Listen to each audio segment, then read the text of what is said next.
Did you know that there are three areas that could be impacting your health on a daily basis? Welcome to week 2 of our August series. I'm Dr. Anjali. If you're new here, I'm the founder of Back in Balance. I'm a non-cracking, non-popping chiropractor and integrative functional nutritionist.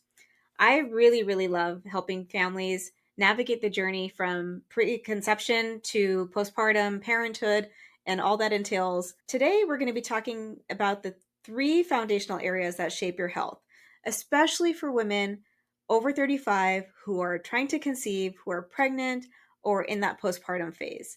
I myself was over 35 when I had my children, and I feel like sometimes in all our conversations about health and what we can do to help improve the chances of our fertility and what we can do when we're pregnant or when we're navigating postpartum and all the fluctuations in hormones and all the things that are happening.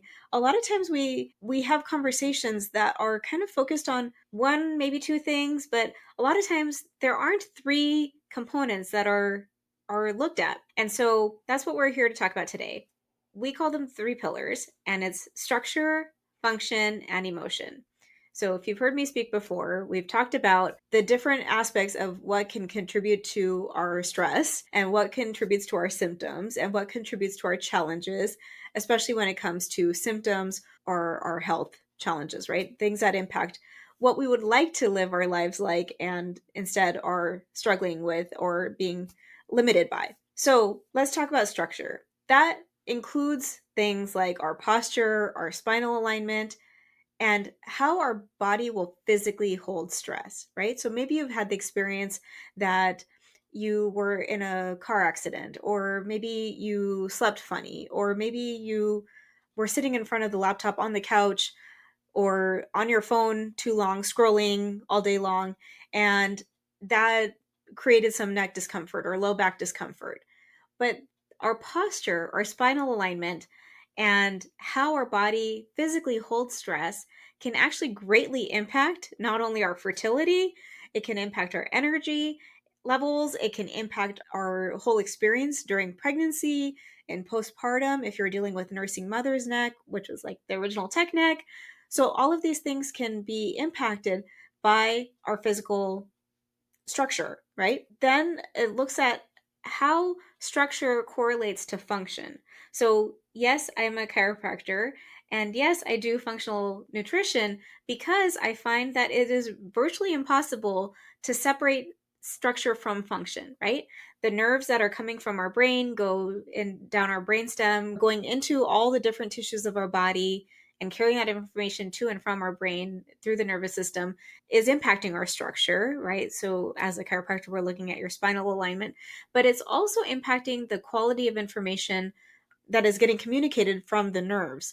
So, the nerves are impacting how well the organ can function. So, it's not just how well is that information getting from the brain to that organ or tissue, but what is the health status like of that tissue and organ to also then communicate back through the nerves to go back to the brain. So we really can't separate it out. So it might feel like a physical symptom, right? You might feel like you have low back discomfort. It might feel like you have a headache.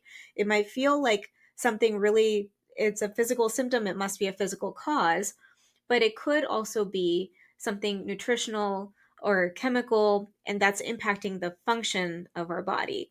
And so this refers to how well is your gut functioning, right? We don't really talk about digestion much unless you've been listening to me talk, and we do talk about digestion, but the general conversation that you might have with even your practitioners, they may not talk about exact ideal digestion or gut health unless it's something that's really creating discomfort for you or issues for you and if it's a major issue. But on a day-to-day basis, most people don't really talk about digestion very much. So we look at what is your digestion like? How does your body detox, right? When we talk about hydration, that can impact every aspect of our body, but I have people who are really proud of the fact that they don't sweat ever, right? Regardless of the temperature or the amount of exercise, they really just don't sweat. But is that a good thing? Is your body then able to detox naturally through sweat? No, it's not, right? And so is that a good thing that it's not detoxifying on a regular basis? I would argue that it's not really so great. But the function of our body is also looking at what is the hormone communication like. And if you're in this TTC space or the pregnant phase or the postpartum phase or even just parenthood, right? We know that hormones matter a lot in terms of what our experience is like. And so trying to improve our hormone communication with our body, it's not just about eating the perfect diet. It's not just about trying to avoid the most common inflammatory triggers. Because if your gut is inflamed or your liver is not working as well as it should, it's getting a little sluggish, your hormones simply will not flow or will not communicate as optimally as they can. And then the third part that we look at is the emotional or mental stress component of this, right? So this is our nervous system's emotional regulation capacity.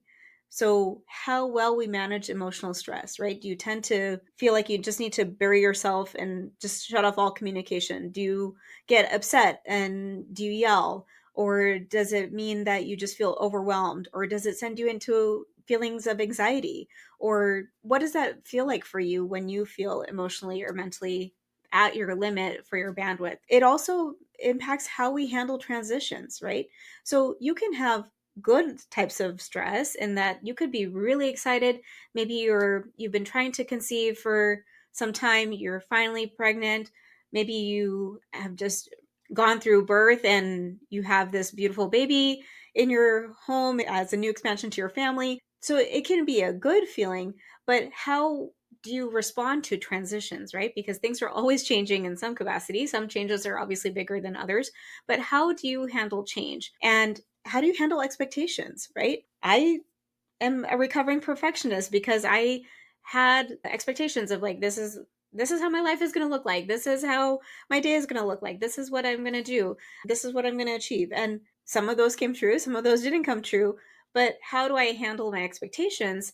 And it's not just about being calm and zen like all the time. We want our bodies to be able to respond to stress appropriately. And that happens when our body is better regulated. So it's not just about being calm. It's about how do you bounce back and how quickly, how well do you bounce back when things get hard, when things change, when things don't go according to plan. So when all three of these components are strong, connected, your nervous system is better regulated, then you feel more clear and capable and you have more resilience, you can feel more calm.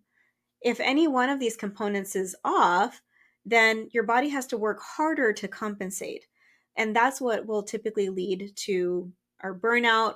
It could lead to fertility challenges. It could lead to increased pregnancy challenges or postpartum. It can enhance the intensity of the symptom or the experience in a not so good way because our body is having to adapt and compensate to a much higher degree than when things are feeling generally balanced and stable. It can impact our sleep quality, our energy levels. I'll use my kids as an example, right? Like if I have had a long day at work and I get home, I need to make dinner for them and they're they might be playing for 1 minute and then the next minute the two of them might be arguing about who gets to have the next turn to play with a toy, right? And then they complain to me that so and so is not letting them play with X toy or whatever that might look like. And if my bandwidth is already shortened because there's a lot of things to handle at that very moment, I don't have the reserve to come from a calm place of patience and kindness and warmth to handle that. But if I do come from that space, then it also teaches my kids that how we can better regulate our nervous systems, right? So it's not just about what we expect our kids to do, it's also what we show them and how we model emotional regulation, physical regulation, and functional regulation in our nervous system. So if you're wondering where to begin, I know that was kind of a lot of information to put at you, but if you're wondering where to begin, I would really recommend starting off with our fall family reset checklist. It's linked below. It helps you walk through what are some morning and evening routines that can help support all three of these pillars. And the great part is that this can all be done in less than 10 minutes a day. So I know you're really busy with that. We will wrap it up here, but make sure you download the reset checklist. I find it to be really helpful for my practice members. And I can't wait to see you next week. We're going to talk about how school stress might be affecting more than just your kids. So see you then.